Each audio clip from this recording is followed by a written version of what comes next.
As I got older and saw my father's temper, saw him interact with my siblings, and there were some violent episodes here and there.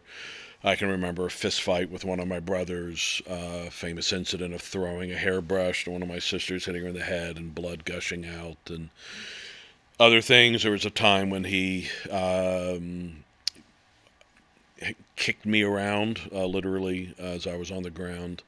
But mostly just verbal. I was scared of him, So by the time I had gotten to be a teenager, I really just felt kind of a hatred toward him. I didn't want to be around him. I used to try to go days without seeing him. It was kind of like our house. We eventually moved to a house that was big enough that if I knew he was coming in, I could move around, and so if we could go as much as without seeing him.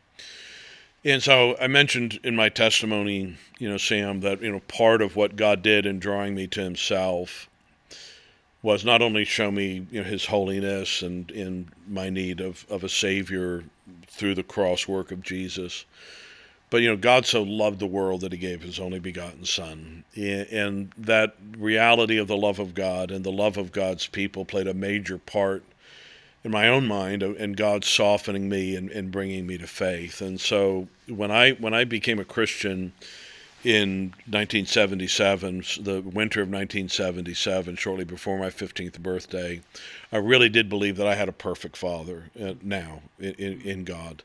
And I can remember walking out very clear on that one of those early winter nights and seeing the night sky and snow. It's upstate New York.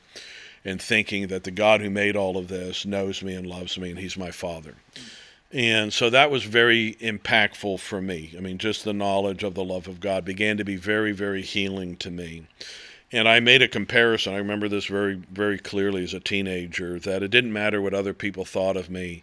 What mattered was what God thought of me. And I can remember even, I had a little illustration in my mind, and that is if somebody said, you can't go to my party, but I got invited to the White House, I'd say, well, you can't compare the two, right? And I'm like, I'm invited into heaven, and I have the God of heaven loves me.